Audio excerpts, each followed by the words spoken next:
Hi, this is Candace Crane, General Manager with Sheridan Honda and Power Sports.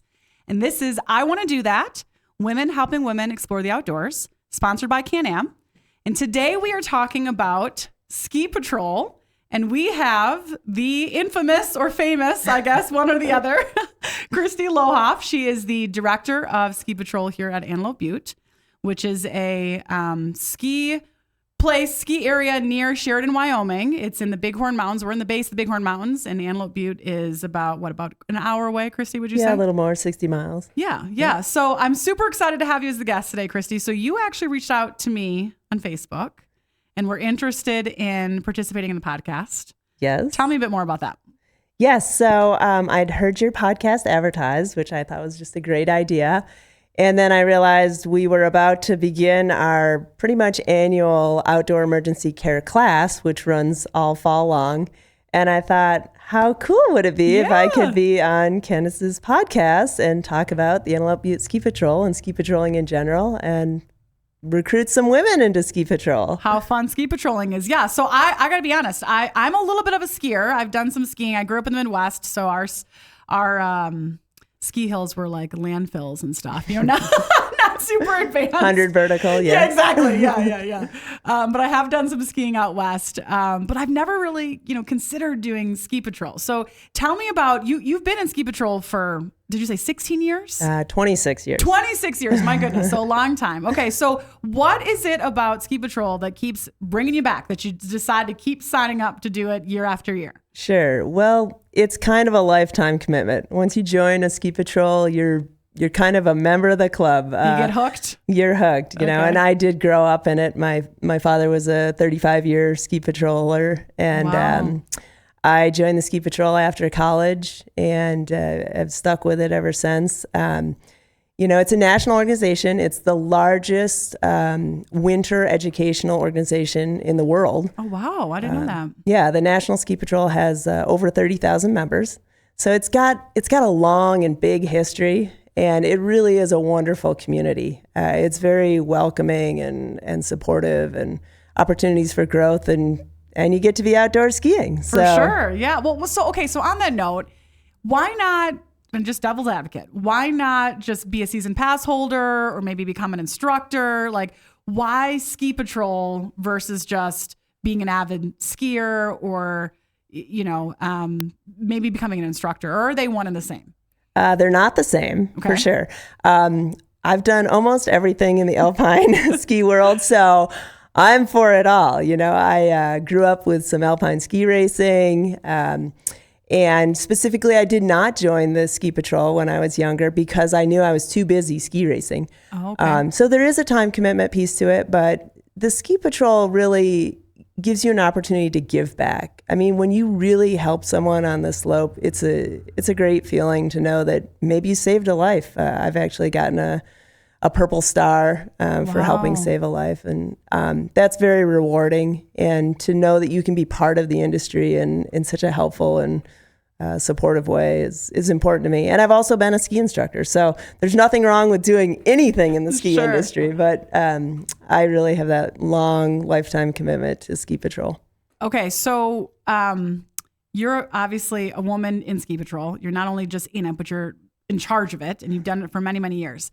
Mm-hmm. I also am in an industry that is primarily male dominated. I'm assuming your industry is as well, more male dominated than female dominated. Yes, it is. What has been your experience as a woman who has been committed to ski patrolling in a more male dominated industry? Like, is that something that you've had to, was that been a struggle of yours, or like, what's been your experience navigating that world? It's been pretty smooth. I mean, like I said, it's a very welcoming community. It's very family oriented, family friendly. So I don't have any, stories to tell about how I had to break through a barrier or whatnot. But as I've gotten older, I do recognize that, I'll turn around in a toboggan clinic and I'm the only female in a group of 10 or whatever it is. And it does change the dynamic a little bit when it's all men and then just a few women. But when you do have the groups that have more women in them, you tend to see the women opening up and being a little more relaxed and not worrying that they've got to prove themselves on the slopes and so forth.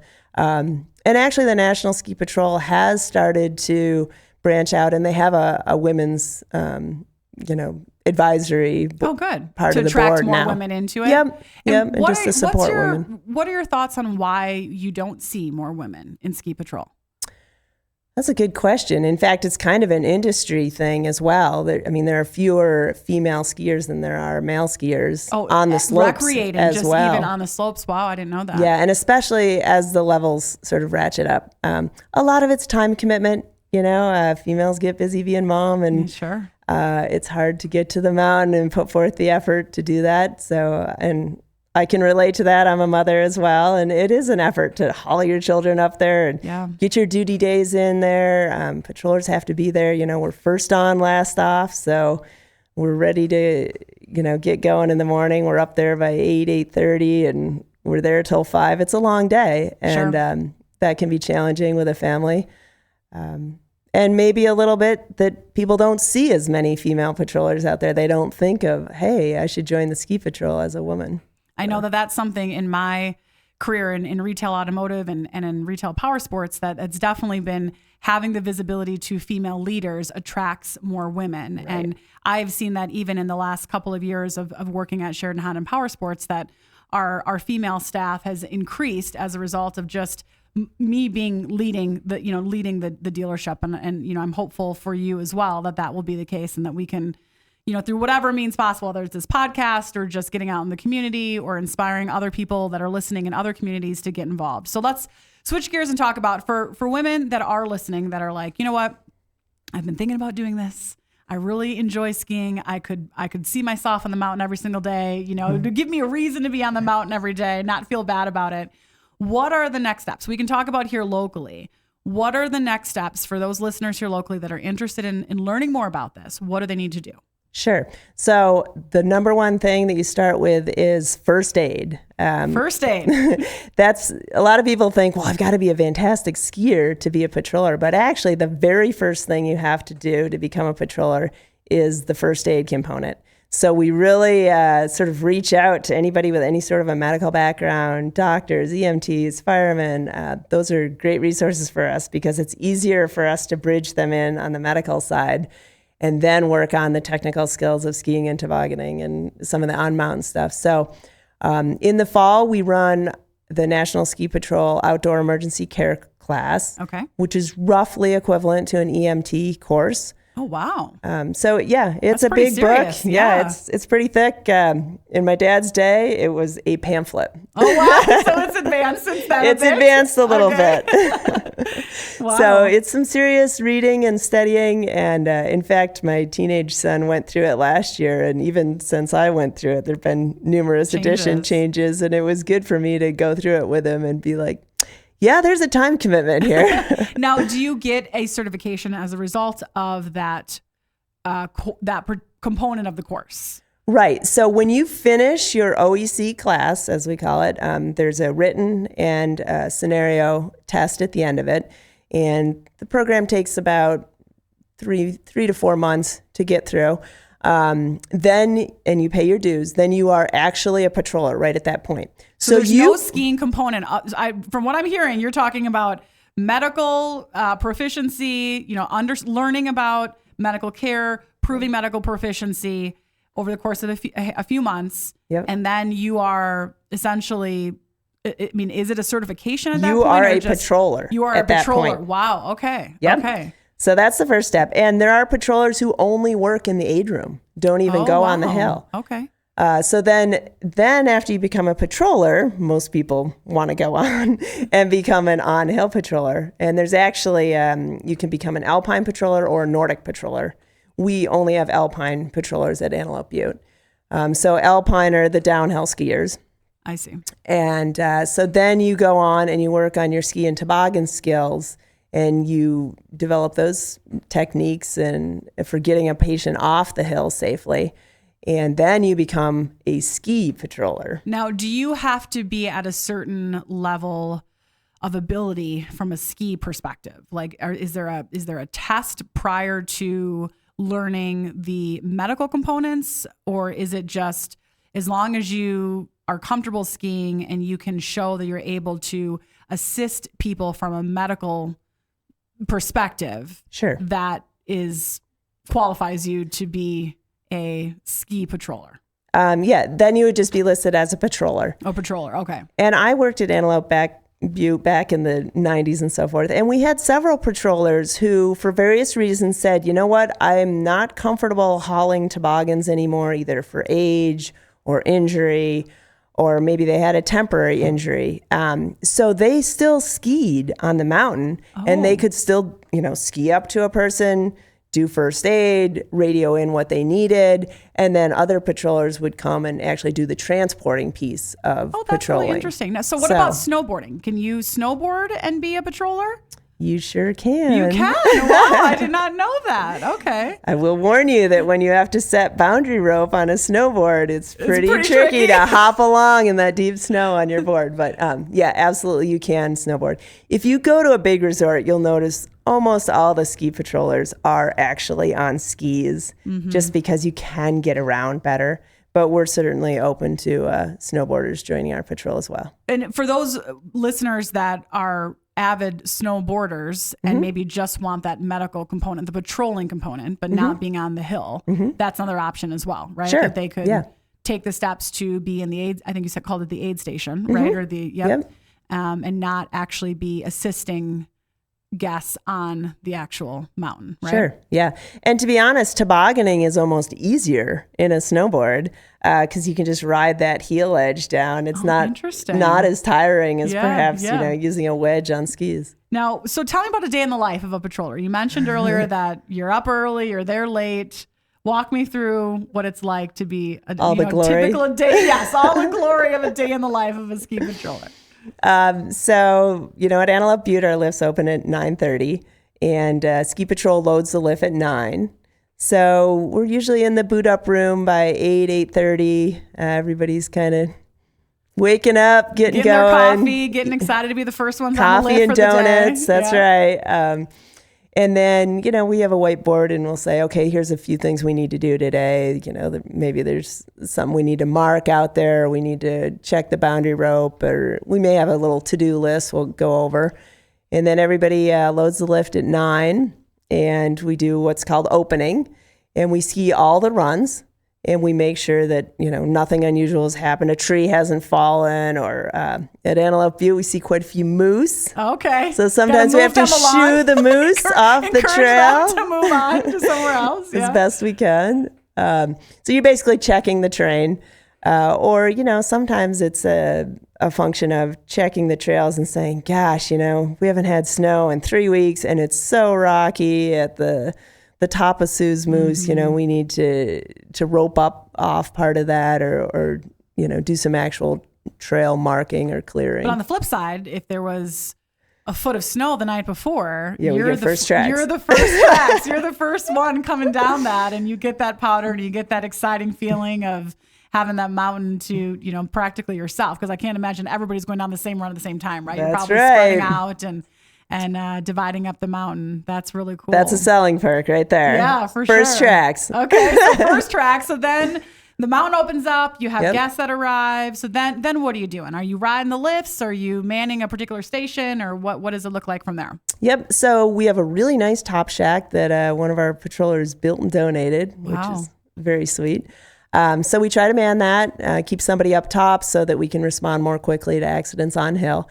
Keep in mind, ski patrol is often called to the lodge or over to the Sun Kid magic carpet lift over there. I mean, we don't just do first aid on the hill. Sometimes it's in the parking lot or so. Anyone who needs help, we can be called to them. We carry radios, obviously, so we can communicate. So the top station has the toboggans up there, ropes, anything we might need, chair evac materials and so forth. And so we do man that. We rotate shifts up there, and then we we're pretty informal at Antelope Butte because it's not a huge resort. If you're at a big area like Big Sky or something, you're going to have a designated area of the mountain. You're going to have a real distinct rotation of what trails you're skiing and who's where. But we're small enough that we can be somewhat flexible on that. So you're skiing as you're well, skiing. Correct? Yep. And with the purpose of, I would assume, continuing to check the conditions, but also looking out for the other skiers, identifying if there's any safety concerns or attending to issues as they arise. But you are skiing. You're not necessarily regulated to one part of the mountain that doesn't allow you to enjoy the outdoors at all. Absolutely. Yeah. You're making runs, and usually people get plenty of runs. There are days when we're just like in the beginning, early season, when we're doing a lot of maintenance and getting ready for the year. You're just slogging through deep snow, putting up ropes and bamboo, but it's worth it. No job is easy. That's no right. job is easy, but the payoffs I think are pretty nice here. Now, I've heard that you're not supposed to refer to ski patrol as like mountain police. Tell me about that. Like, why have you heard that before? And like, why is that the case? Well, that's probably our least favorite part of the job. Okay. We don't really like the policing portion of it, but it is really important. I mean, we don't want to close trails any more than anyone else. We want people to be able to enjoy the whole mountain. And if we close it, it's for a safety reason. And it's actually a misdemeanor to dock a closed rope. So when it says it's roped off and this area closed, right. It's closed. It's closed. Don't think that, there's some cool things I should be able to see back here because nobody else is going there. Right. It's not safe. Don't do it. That's right. Yep. We appreciate that. What about with like newer kids that are beginning to ski that maybe either didn't take a class or just learning with their parents? Like, are ski patrol getting involved with that in any way? Sure. We do a fair number of what we call courtesy rides. The taxi service, people got to the summit, the classic significant other brought them up there on their first ride. Yeah, I've been there. And not here in Antelope Butte, but I've been there actually in Big Sky, and it was terrifying. Granted, terrifying. I made it down, but it was extremely terrifying. Just knowing that I allowed myself to be influenced to get to a place that I knew I had no business being. Right. And, it's terrifying when you're up there, and then working your way down it's exhausting. It is.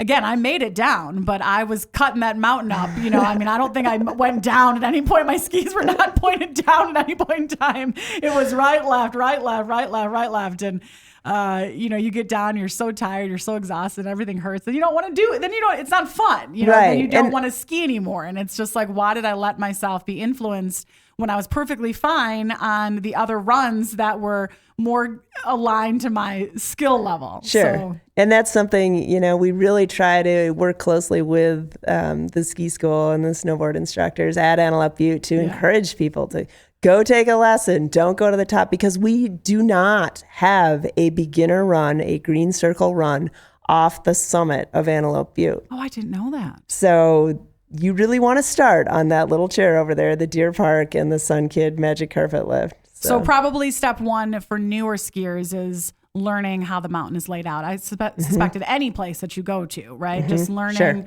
Know before get your you map, go. have your plan, know before you go. Yeah, right. That's all really good. Okay, so for women that are interested in making ski patrol their career, I know you mentioned there's a lot of upward mobility, and you were talking about the National Ski Patrol. Mm-hmm. Here at Antelope Butte, is it volunteer positions? Are there any paid positions? How does that work? So the Antelope Butte Ski Patrol is primarily a volunteer ski patrol. And even as ski patrol director, I do a lot of things voluntarily in my free time, almost every day. Yes. But thank you for that, by the way. Oh, you're welcome. I am paid to be up there during the season and patrolling, and then we usually hire one or two other paid patrollers. But the majority of the patrol are all volunteers. All their time is volunteer. They have to buy their own equipment. Wow. They come up with some sort of pack, either a vest or a fanny pack or a backpack to carry medical supplies in.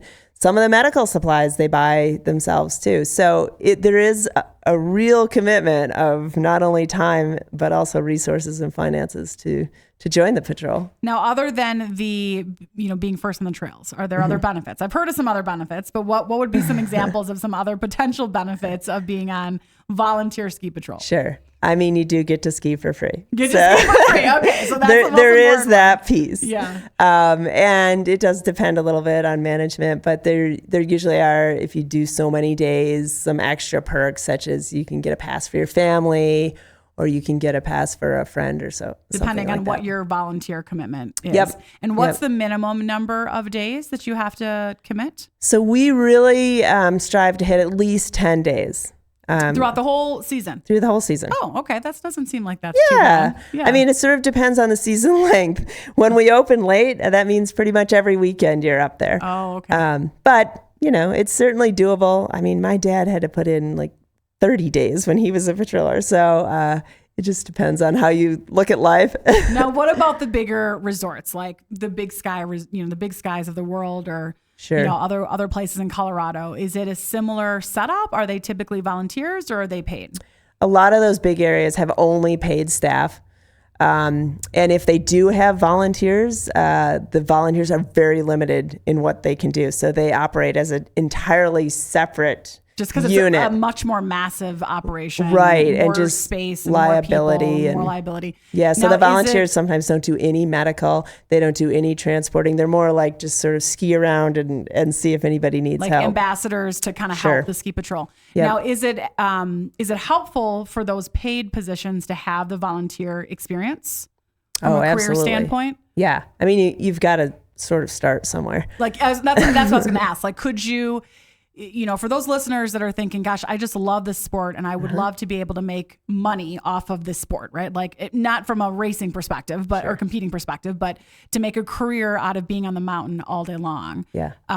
How do they get into a paid ski patrol position at like a Vail or something, a huge resort? Like, do they need to have had volunteer experience prior to really be competitive for those roles? I would think so. I mean, I can't speak directly to it, but certainly like getting on a volunteer patrol is a great first step, because a lot of the stuff like chair evacuation procedures and tobogganing, I mean, you're just going to need some miles and some repetition on that. And to be able to prove proficiency and have experience to say that I've done it versus I'm capable, but I don't have the experience. And the three other people that are competing for this job have the experience. You're just kind of naturally out of competition at that point. And a lot of those big resorts will use the EMS system. They will require that you have your EMT certification or more. So again, that medical piece is really important. That's a big piece of patrol. We had some people last year who started our class and said, "Oh, I didn't realize ski patrol was going to be so much medical training." It's not just skiing. The medical part is really important. I mean, that type of training and certification, that can help you throughout your entire career, no matter absolutely. what you do. So it's not like it's a wasted and even if you're just looking for a wonderful outdoor emergency care class, ours is really great. When I took it, I was in my 20s and I thought, wow, how did I make it this far without this class? It's really a great overall class, and you feel a lot more comfortable going into the backcountry, hiking, whatever you're doing. That's really good to know. I took some basic survival skills recently through Game and Fish, becoming a Wyoming outdoorswoman. I participated in that program this past summer, and there was just some basic survival skills they taught us. And I had that same epiphany, like this is, real basic things that I didn't know. And I have been out backpacking, I hadn't done it solo, but I had been out backpacking with one or two other people. Sure. And I don't think that any of us were prepared for, for these none of us had the survivor skills that we learned. But from your perspective and what you're talking about, really taking it up 2 or 3 notches and making that investment in not only learning a new skill from a ski patrol standpoint, but also learning this new skill that can be applied to any other circumstance than when you're in the outdoors. Right. So I talked about first year patroller, then you're a ski patroller, and then there's a couple more levels beyond that. Then you can become what they call a senior patroller. And it's even more in depth. You really demonstrating good leadership skills and ability to manage a team. And then the final one is called a certified patroller. And those are very rare. They're not very common in the U.S. But that incorporates all the other aspects of avalanche control and mountain travel and rescue and ropes and high angle evacuations and a lot of other components. So you can really keep working your way up. And I would suspect that more certifications you get, the more opportunity you have to actually make a living doing this versus it just being a hobby, which is okay too. Volunteering is fantastic. And I'm very grateful to all the volunteers, not just in Antelope Butte, but all the ones that we have here in Sheridan that really allow for people like myself moving into town to be able to participate in the outdoors the way that I want to and feel safe and have the knowledge and resources that I need. But if you are looking, if you're, so connected to the mountain and you just love skiing and you want to make this a career, it's good to know that there are options out there where you can monetize that passion and be able to make a career out of that. Now, also, you guys won an award. Your ski patrol won a national award. That is so exciting. Tell me about that. Yeah, so the Antelope Butte Ski Patrol was outstanding national small ski patrol for the entire nation, the entire United States last year. And that is a real honor. A big piece of that was, Antelope Butte was closed from 2004 until 2018. And so during that time, those 14 years when there was no Antelope Butte, the Antelope Butte Ski Patrol sort of dwindled away. And there were just 5 of us that were still members and still doing volunteer patrolling off and over at Meadowlark. And it regrew and we recruited and we ran classes and we really sort of rose up and grew this patrol and became a really solid patrol. I mean, we have just today somebody called me and they patrol somewhere else and they said, you know what, I came to your avalanche course at Antelope Butte last year and it was so amazing. I want to switch to your patrol. Good for you. So we have a bunch of, and it's not me, it's the whole patrol. There's such a passion in it and so many wonderful instructors. It's really neat. Well, that is really exciting and a testament to the commitment that your team has to ski patrolling and the commitment that they're making from a volunteer perspective as well. Because as you mentioned, these are all non-paid positions and it does take about an hour to get up to the mountain and the weather conditions can be tricky. But as somebody who has looked forward to being able to ski, quote unquote, in my backyard, right? I still have to travel a bit, but it's not like having to drive forever or going to ski on a landfill like I'm used to. It's really exciting to be able to do that. So that's great. That's really exciting. Now, obviously, ski patrolling, it can be for men and women, right? It doesn't have to be just for women. So anyone that is, I think you mentioned this already, but just in terms of the next steps, if they're interested in participating in ski patrol this season, or maybe even just learning a bit more about what that looks like and what they can do to prepare for maybe next season, what's next step? Do they get in touch with you? Do they go to a website? What do they do? Yeah, so you need to be 15 years of age to join the ski patrol, and 15 to 18-year-olds are called YAPs, Young Adult Patrollers. And then, we've got patrollers who are up there in years quite a bit. But anyways, there's no top age limit. They can contact me at skipatrol@antelopebutefoundation.org. We also have a Facebook page, Antelope Butte Ski Patrol.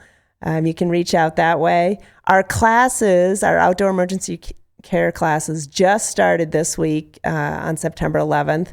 If someone's really passionate and willing to work and get caught up, you could probably still get in the first aid class this year. Okay.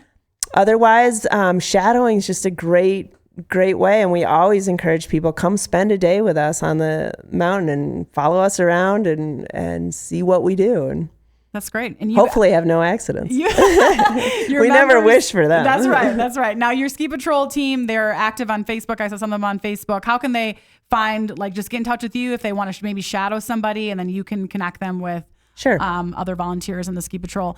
Now, final question is, what about for people who have not been to Antelope Butte and just want to check it out? Maybe they want to check it out from a skiing perspective or just want to see what it's all about. How do they find out about prices and passes and hours and whether or not the mountain is open? Because I know that sometimes the roads close or sometimes we don't have enough snow. So what resources can people who are looking to just show up at Antelope Butte or get more involved in Antelope Butte, what are those resources? Absolutely. Of course, they have a website, antelopebutefoundation.org. and a Facebook page, and I believe they have several other social medias. I'm not always on them. I don't know what they are. No problems. They can go to the social medias and type in Antelope Butte. Okay. But yeah, the website will show updates in terms of, once the season's rolling, whether we're open. There's even an interactive map on there where you can see which trails are open and so forth. So they'll keep that up to date as we get closer to the season. And season passes are being sold. Season passes are correct. Yes. Yep. They're for sale all year round, really. And the earlier you buy them, the cheaper they are. That's good to know. Get out there and buy your pass. There is equipment that you can rent when you go. If you are wanting to pick up skiing or snowboarding, I know there's skiing. Is there snowboarding rentals as well? Yes. So you can do rentals. And Antelope Butte might be one of the only ski areas in the country that actually rents telemark gear as well. Oh, I did not know this. Yeah, we have a small fleet of the latest and greatest telemark gear. Okay, so telemark is when you're skiing and then you're like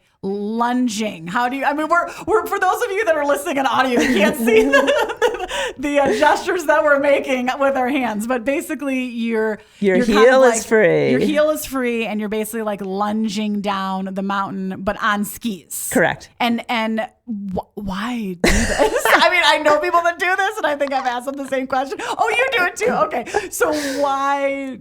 It's just another style of skiing, Alpine and telemark developed in two different regions of Europe. Oh. The Alpine in the Alps, and the telemark is a town in Norway. And it's just a different style of making a turn. Okay. And the telemark community is small, but we're mighty. So if you're looking to convert from Alpine to telemark, but you're not necessarily ready to purchase the equipment yet, and you want to try it out, absolutely. Come to Antelope Butte. Come to Antelope Butte. We have a pretty hardy telemark community for a small ski area. Yes. One of my friends that is on the ski patrol is a telemark skier, and I give him a hard time as well. But I'm also, it's beautiful to observe someone who's doing telemark down the hill. It is, or down the mountain. It's, it's confusing to me, and I can barely do a lunge on stable ground. So I don't know that I'm ready for that, but I think that is really cool that you guys rent that equipment and can do that. It is great. And, Antelope Butte is a nonprofit, and our mission statement includes a focus on youth and beginners. So we really encourage people to come up, try it, take a lesson by all means. We've got women's group lessons. We've got tons of children and youth programs. We've got multi-lesson programs, and those are really the way to go because not only are they a fabulous deal, a lot of times it ends up being cheaper than just buying a lift ticket to get the whole package. Yeah. But really, people walk away from it empowered. What we hate to see is that person who comes once, has the bad experience, and never does it again in their whole life because they got drugged to the top when they shouldn't have been. Again, so kudos to you for coming back. Yes. Well, I'm pretty competitive, so I wasn't going to let one bad influencer ruin my ski experience, but yeah, it can easily happen. And I appreciate you saying that. Well, this has been a super fun discussion. For those of you that are listening that are not in Sheridan or haven't been to Sheridan, this is just another thing that Sheridan, Wyoming has to offer. So we've got the Bighorn Mountains are amazing. The snow is amazing up here. It's probably going to be happening right around the corner. It is middle of September. Typically by end of October, we have some snow and I've heard even recently that there's been some snow at the top of the mountain, not enough obviously to ski yet, but that the weather is turning already up there. So if you're thinking about a visit to Sheridan, Wyoming, definitely check out Antelope Butte amongst all of the other things you can check out. And for those ladies that are considering ski patrol, we'd love to have you. We would love to have you. And that's not just here in Antelope Butte. I think that's anyone that's listening that is considering it, from someone who's been doing it for how many years? 26? 26 years. 26 years and still has a passion for it and still has good knees to telemark down. Oh, yeah. That's impressive. That alone is probably the most impressive thing. thing. Makes you stronger. That makes you stronger. It definitely does. Well, Christy, thank you so much for reaching out and all of the volunteers years of service that you've had and leading the ski patrol team. I will definitely be on the mountain this winter, and I appreciate everything that you have done for Antelope Butte. All right. Thanks for having me. Yeah. Thanks so much. See you guys soon.